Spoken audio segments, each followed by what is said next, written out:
Hello friends, the ট্রিনাল প্রোডাকশনসের YouTube চ্যানেলে এবং আমাদের অফবিট উত্তরবঙ্গ প্লেলিস্টের সেকেন্ড ভিডিওতে তোমাদের সকলকে ওয়েলকাম। আর আজকে তোমাদের জন্য থাকছে উত্তরবঙ্গের আরেকটা অফবিট প্লেস শিটং, যাকে বলা হয় কমলালেবুর দেশ। সো শিটংয়ে আমরা কী কী জায়গা দেখলাম এবং কোন হোমস্টেতে ছিলাম, পুরো ব্যাপারটা তোমাদের জন্য ইন ডিটেলস রয়েছে এই ভিডিওটাতে। সো চলো আর দেরি না করে ভিডিওটা শুরু করা যাক।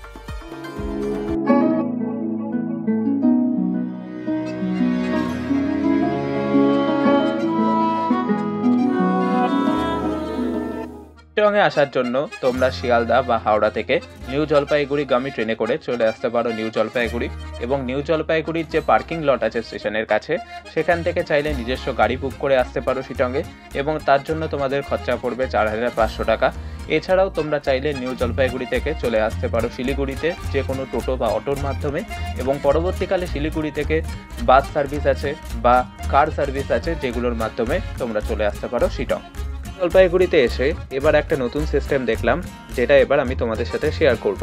সো এখানে মেন ব্যাপারটা হলো, নিউ জলপাইগুড়ি পার্কিং লট থেকে তোমরা যদি গাড়ি বুক করো, তাহলে প্রথমে তোমাদেরকে এই পুলিশগুলোর কাছে তোমাদের ফোন নাম্বার রেজিস্টার করতে হবে, এবং এই রেজিস্টার করলে কি হবে যে এই পুলিশগুলোর কাছে তোমাদের লোকেশন একটা থেকে যাবে, যাতে পাহাড়ি এলাকায় তোমরা যদি কোনো রকম কোনো প্রবলেমে পড়ো, তাহলে পুলিশরা তোমাদেরকে খুব তাড়াতাড়ি সাহায্য করতে পারে।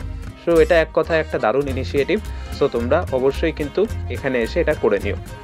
নিউ জলপাইগুড়ি থেকে যাত্রা শুরু করার পর ঘন্টা দুয়েক বাদে আমরা ব্রেকফাস্ট করার জন্য দাঁড়ালাম এই রেস্টুরেন্টে।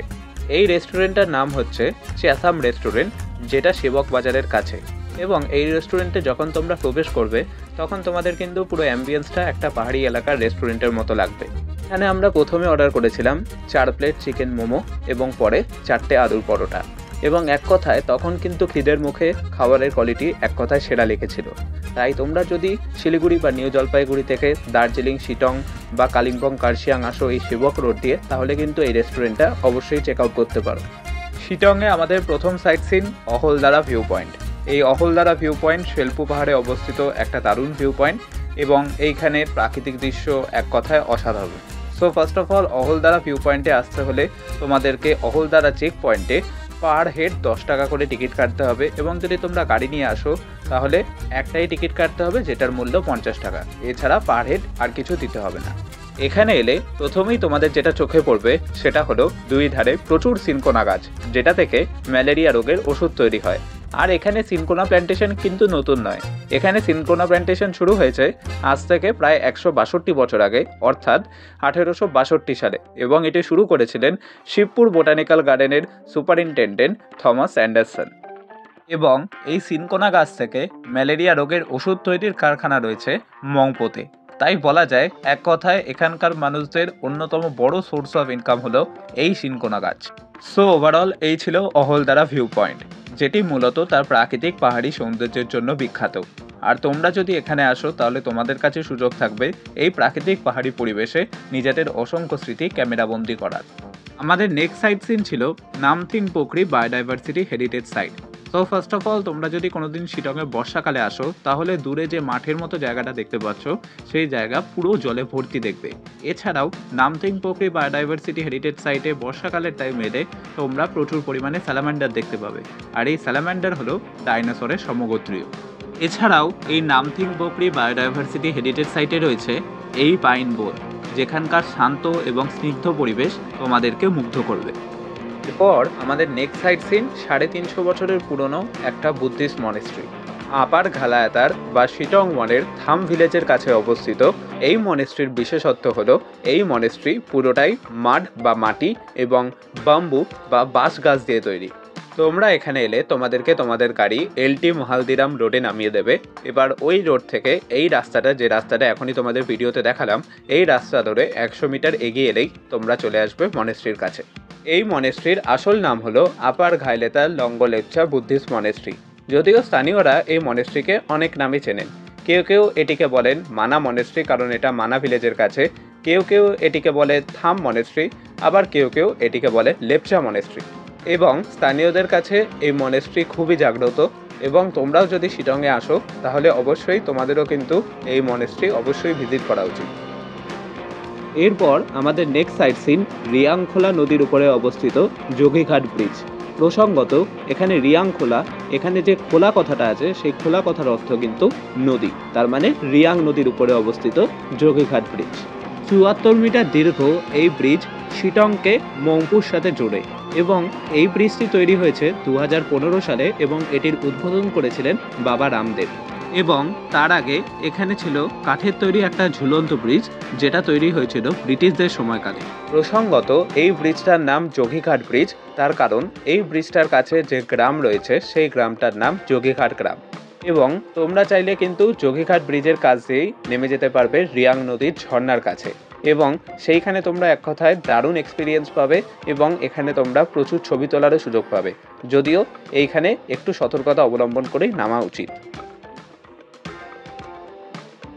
আমাদের পরের গন্তব্য মংপোর রডোডেন্ড্রন পার্ক, যেটি মূলত বিখ্যাত তার সিনকোনা প্ল্যান্টেশনের জন্য এবং ১৯৩৮ সালে বিশ্বকবি রবীন্দ্রনাথ ঠাকুর এই মংপোর রডোডেন্ড্রন পার্কে ভ্রমণ করে গেছিলেন এবং বর্তমানে আমাদের স্টেট গভর্নমেন্ট ৬৮ লক্ষ টাকা খরচা করে এই ৫ একর জমিতে বিভিন্ন ধরনের মেডিসিনাল প্ল্যান্টেশন করার কথা ভাবছে এবং শুধু তাই নয়, তার সাথে এখানে একটা ফুল ফ্লেজেড পার্ক তৈরি করার কথা তারা ভাবছে এবং তাই জন্যই এখন তোমরা দেখতে পাচ্ছ যে এই রডোডেন্ড্রন পার্কটা বন্ধ আছে। তা আশা করা যায় যে খুব তাড়াতাড়ি স্টেট গভর্নমেন্টের এই কাজ সম্পূর্ণ হবে এবং তারা এটা আমাদের জন্য খুলে দেবে। শিটংয়ে আমাদের শেষ সাইট সিন ছিল রমিখোলা, যদিও এই জায়গাটার ব্যাপারে অতটা ডিটেলস আমার জানা নেই এবং ইন্টারনেটেও সেরকম কিছু পাইনি, যদিও আমাদের ড্রাইভার কাকু বললেন যে এই জায়গাটা মূলত ছবি তোলার জন্য বিখ্যাত এবং এই জায়গাতে তোমরা যদি বর্ষাকালে আসো তাহলে যে ঝর্ণাটা দেখতে পাচ্ছ সেটা আরও বেশি ভালো রকমভাবে তোমরা দেখতে পাবে। So that's it. শিটংয়ে আমরা ছিলাম হিমাল হোমস্টে বলে একটা হোমস্টেতে। সো এই হোমস্টেটার অ্যাড্রেস আমি তোমাদের জন্য ডেসক্রিপশন বক্সে দিয়ে রাখবো, তোমরা অবশ্যই গিয়ে চেক আউট করো। সো এবার আসা যাক এই হোমস্টেটা কেমন লাগলো সেটার ব্যাপারে।